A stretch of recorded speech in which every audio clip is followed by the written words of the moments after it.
네, 안녕하세요. 재벌투자연구소 최이서 전문가입니다. 2021년 8월 24일 오후 4시 16분 지나고 있습니다. 시장 상황이 제가 이제 둘 중에 하나라고 말씀을 드렸는데, 테이퍼링에 대한 불확실성 해소 아니면 이제 외국인에 대한 매수세 전환. 이제 오늘 거래량이 조금 아쉽긴 합니다. 그래도 일단 이제 코스피, 코스닥 장 막판에 외국인 이제 양 지수 모두 쌍급 매수, 이제 선물까지 다 들어온 모습이고, 일단은 이제 매도세 강도와 탄력이 조금 이제 그래도 줄어들고 좀 둔화가 되었다. 일단 이제 그 부분에 일단 좀 의미를 두고 있습니다. 기관 같은 경우도 일단은 코스피를 매수해줬고, 이제 코스닥 같은 경우도 이제 매도세가 생각보다 이제 크지 않았다는 점. 그리고 이제 오늘 이제 개장 브리핑에서 말씀드렸다시피 코스피 같은 경우는 이제 181선 이제 안착된 모습이죠. 그리고 이제 전일보다 거래량이 좀 늘면 좋다라고 말씀을 드렸는데, 거래량이 전일보다는 조금 더 증가되면서 180선에 안착된 부분, 이제 코스닥 같은 경우도 전일에 비해서 거래량이 좀 더 증가하면서 이제 5일선 안착된 부분, 이런 부분이 조금 더 이제 긍정적으로 보여서 오늘을 기점으로 조금씩 다시 주식 비중을 늘려나가는 전략 가져갑니다. 오늘 종목 브리핑은 누리플랜이라는 종목인데, 일단 이제 누리플랜 같은 경우는 도시재생 관련 수혜주다라고 볼 수가 있습니다. 최근에 이제 서울시 같은 경우는 이제 2세대 도시재생 주요 내용을 발표를 했죠. 도시재생의 유형을 이제 노후 주거 환경 개선을 위한 이제 주거지 재생과, 그리고 이제 지역 경제와 직결되는 중심지 특화 재생, 이제 두 가지로 재구조화하고, 이제 시장 방식은 6가지로 다양화할 예정이다라는 내용입니다. 근데 이 부분이 사실 이제 서울시에서 도시재생 관련된 사업 내용에 대한 발표보다 실질적으로 들어가는 이유는 이게 이제 윤석열 정책 관련주를 엮이기 때문입니다. 그 전에 윤석열 전 총장이 얘기를 한번 했었죠. 이제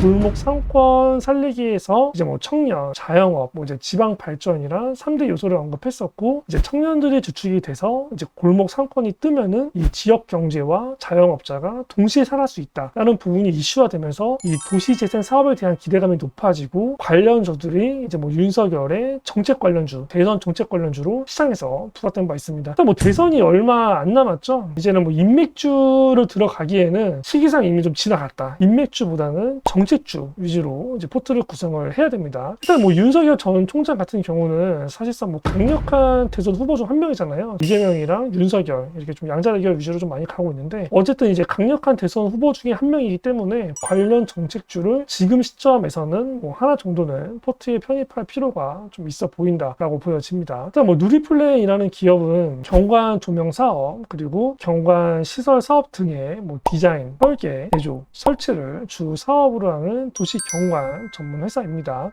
주요 생산 제품은 이제 방음벽, 그리고 이제 차량 방호 울타리, LED 조명 등이 있고요. 이 사업 다각화를 위해서 이제 대기 환경 사업, 이제 배경 및 미세먼지 저감 시스템 등의 신규 사업도 추진 중에 있습니다. 일단은 박스권에서 계속 이제 등락을 이제 보이는 흐름을 가져왔어요. 그러다가 8월 달에 이제 테이퍼링에 대한 부분이 이슈화되면서 시장의 공포감이 형성되면서 시장 하락 영향으로만 빠진 모습. 근데 이제 최근에 이제 어느 정도 단기적인 추세가 하락은 멈추고 다시 이제 시장이 반등이 나오면서 이제 상승 추세로 접어들려는 모습. 그리고 이제 외국인 같은 경우가 이제 매수세 꾸준히 이입되는 부분으로 봐서는 수급적으로도 긍정적으로 보여집니다. 일단 시장이 일단 지금 시점 위주로 안정화되면은 최소 그 전에 박스권에 있었던 부분까지는 예를 9,000원에서 9,500원 정도까지는 이제 V자 반등이 되게 좀 손쉽게 나오지 않을까라고 예상이 되고요. 그 이후에도 시장이 또 추가적으로 안정화가 되고 관련된 이슈,